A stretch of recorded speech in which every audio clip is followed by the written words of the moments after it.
In 1975, a 25-year-old engineer built the world's first digital camera inside his own company's lab. He brought it to the executives. It weighed 8 pounds. It recorded onto cassette tape.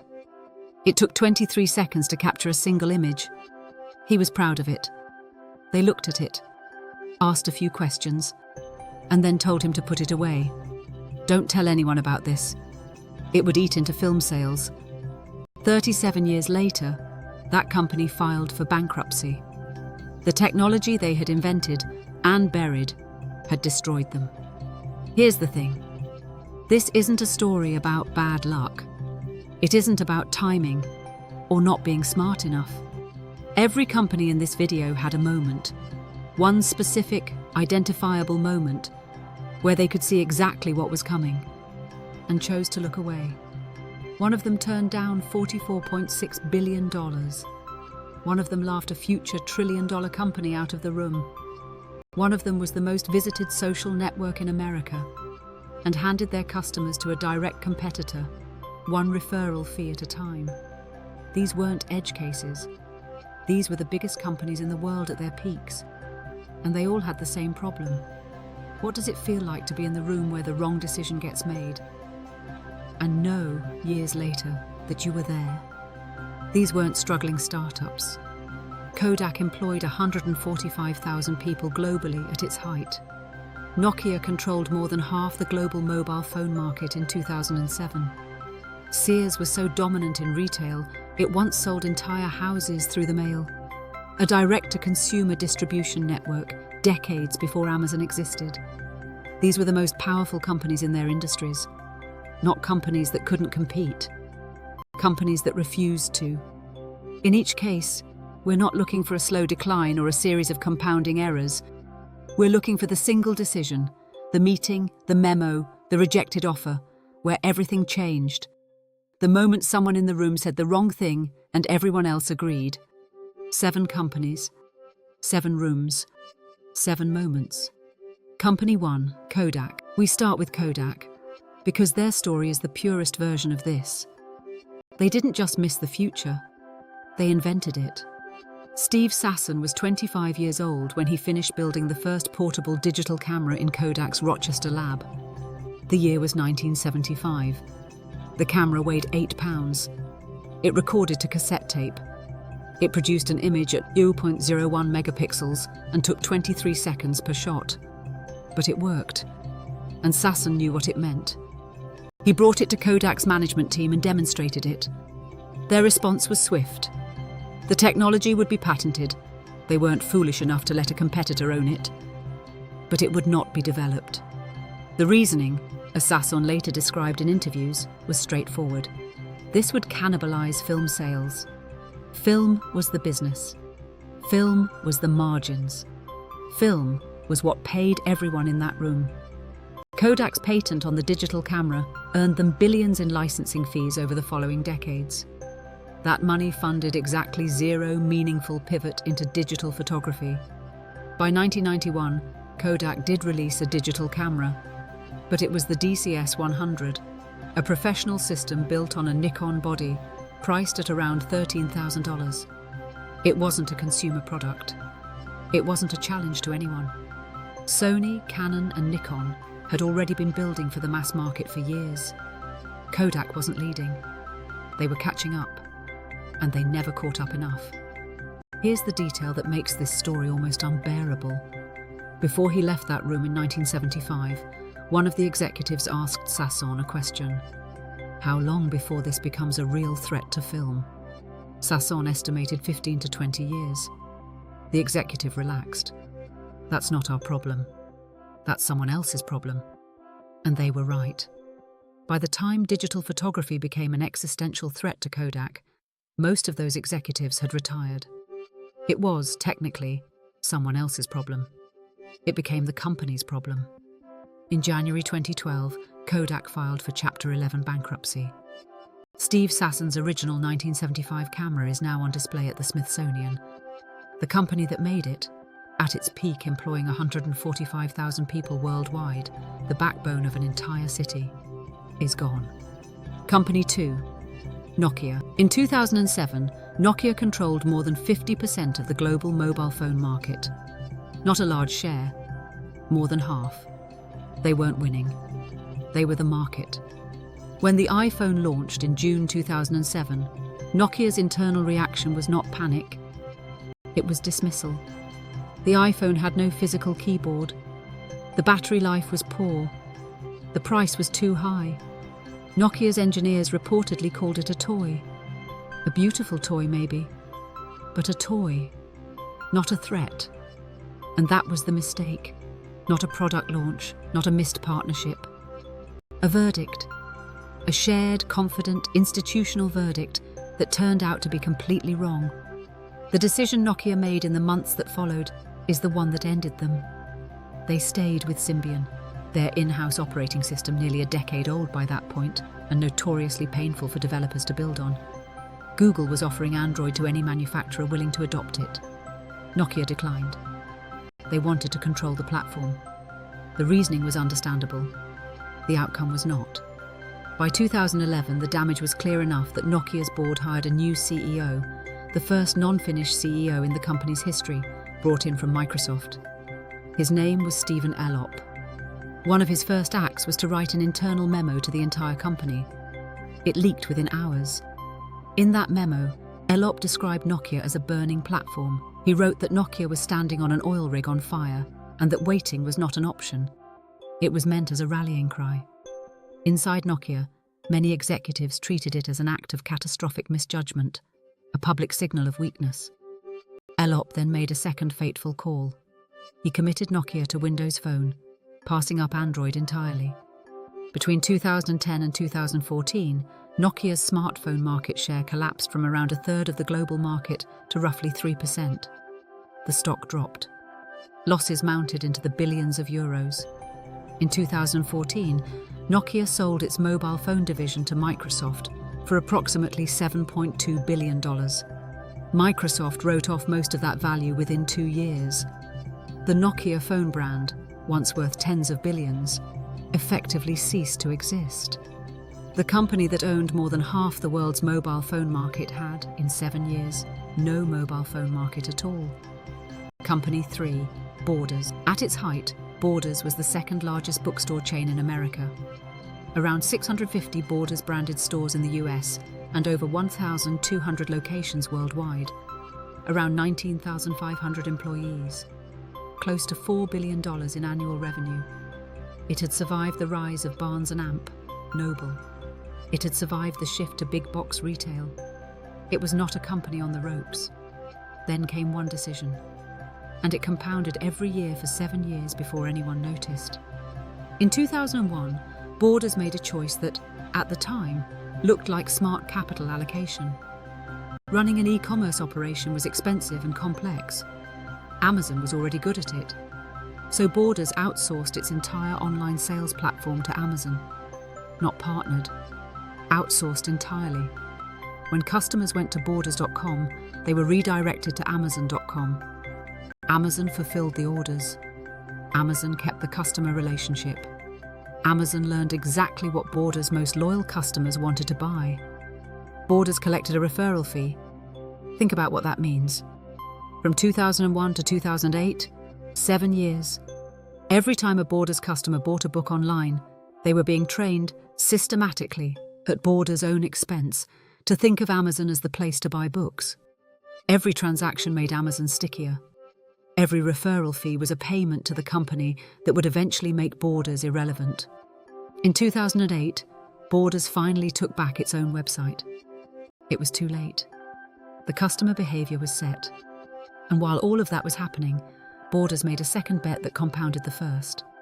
They invested heavily in expanding their CD and DVD sections. Physical media, just as iTunes and online piracy were hollowing out that entire market. By 2008, those sections were largely dead inventory.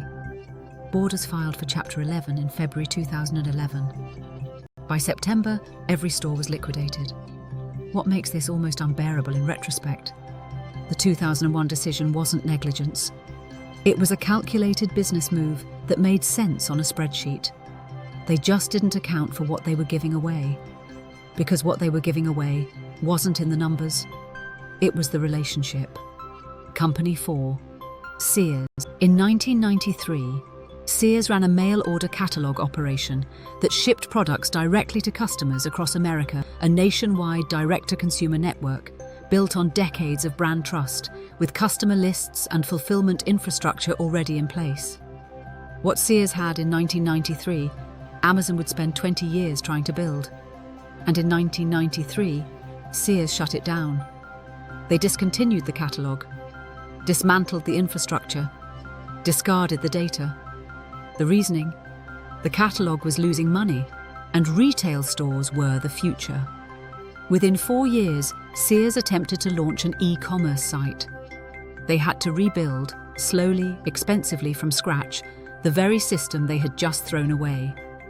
Meanwhile, Amazon had launched in 1994 and was doing exactly what the Sears catalogue had done, at internet scale. Between 2013 and 2017, Sears closed hundreds of stores. Their e-commerce sales fell by more than a third. In October 2018, Sears filed for Chapter 11 bankruptcy. Revenue had dropped by more than half in 5 years. The specific cruelty of the Sears story: they didn't fail because they were outcompeted. They failed because they gave away the exact model that would outcompete them, then tried to rebuild it too late and on someone else's terms. Company 5. Yahoo. Yahoo gets 2 moments in this story because they had 2 chances and missed both. In 1998, Larry Page and Sergey Brin approached Yahoo with an offer. They wanted to sell Google for $1 million. They didn't want to run a company. They wanted to finish their PhDs. Yahoo passed. Search wasn't their core business. They didn't see why they needed to own the best search engine on the internet.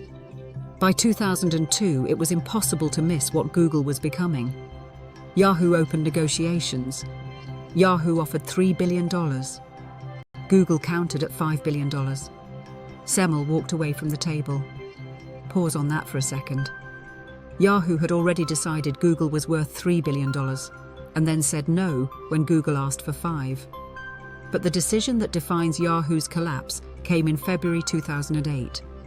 Microsoft offered to buy Yahoo for $44.6 billion, a 62% premium on Yahoo's market value, a number that gave Yahoo's shareholders an extraordinary exit at a moment when Google was already eating their lunch.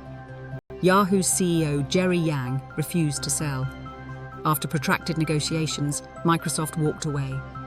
In 2017, Yahoo sold its core business to Verizon for $448 billion. The company that turned down $44.6 billion sold for 1/10 of that price 9 years later. To put that as plainly as it deserves, between 1998 and 2008, Yahoo had 3 separate concrete opportunities: to acquire the future of search for $1 million, to acquire it again for $3 billion, or to sell their entire company for $44.6 billion. They let all 3 go. Every single one. Company 6. Motorola. In 2004, Motorola released the Razr V3. Slim, elegant, iconic. It sold over 130 million units. By 2006, Motorola held 21% of the global mobile market, second only to Nokia. The Razr wasn't just a product hit. It was a cultural moment. And that is exactly where Motorola's leadership made their mistake. They decided the Razr was the product. Not a product. Not one step in a continuing evolution. The product. Instead of investing in software, in the smartphone platform that was clearly coming, in the engineering capabilities they'd need for the next decade, they iterated on what they had.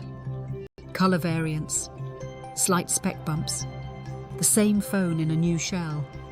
When the iPhone launched in 2007, Motorola had no answer. Their software capabilities, starved of investment during the Razr years, couldn't produce a competitive smartphone platform fast enough. The engineers who should have been building the future had spent 3 years polishing the past. By 2008, Motorola's market share had dropped from 21% to under 9%. By 2011, it was 2%. Google acquired Motorola Mobility in a deal announced in 2011 and completed in 2012 for $12.5 billion. Not for the phones, for the patent portfolio.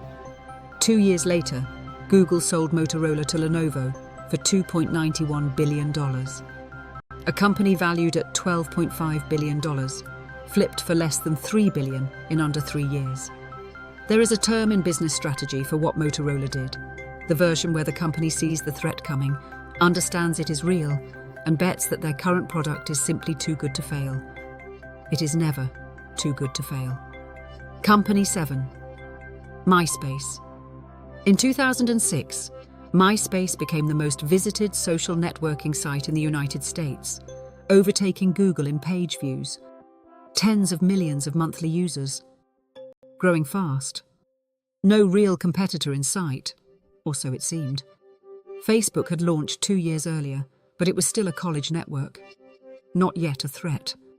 In July 2005, Rupert Murdoch's News Corp had acquired MySpace for $580 million.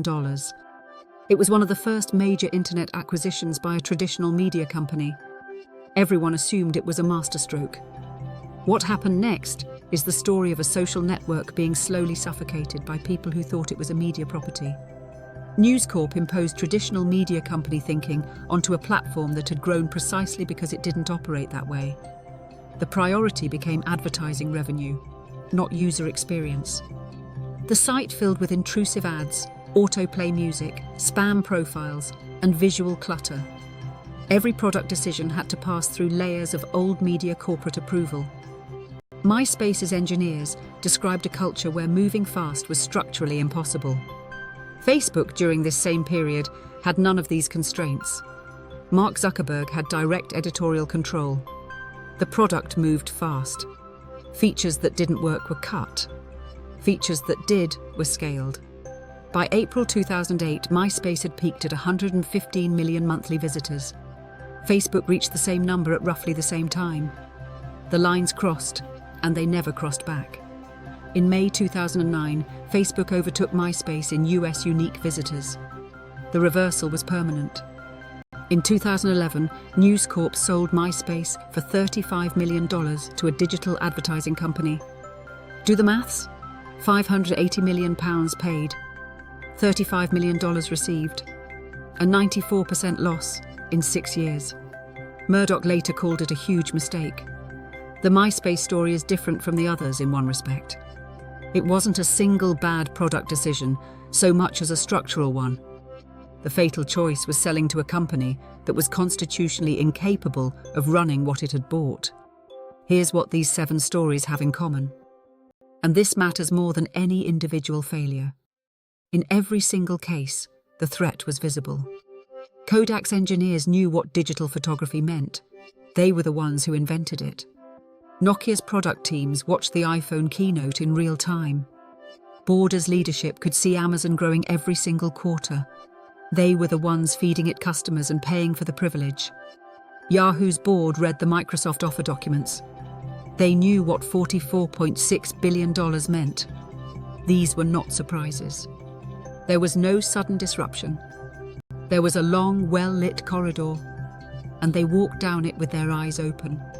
So if the people inside these companies could see it coming, what actually killed them? The answer is institutional incentive. Kodak's film division generated the profit that paid everyone's salaries. The executives who told Sasson to put his camera away weren't stupid people. They were rational people, optimized for a system where film made money and digital did not. Nokia's Symbian engineers had entire careers invested in that platform. The Borders team that outsourced to Amazon looked at a quarterly P&AMP, L showing referral fee income and zero infrastructure costs. On paper, the deal made sense. Yahoo's Jerry Yang had built something that felt irreplaceable. Microsoft's offer felt like surrender.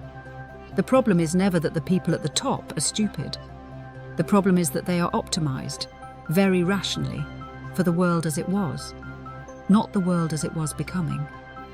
Which leaves the question that sits underneath all of this. If the people inside these companies could see what was coming, and they could, what does that tell us about the companies that exist right now? The ones sitting on the next version of the same decision. The ones where someone in some meeting is being told to put something away. The decisions that kill companies are almost never made by people who thought they were making a mistake. They are made by people who thought they had time. Which of these companies do you think had the best real chance of surviving? And what would it have taken for them to take it? Drop it in the comments. I genuinely want to know.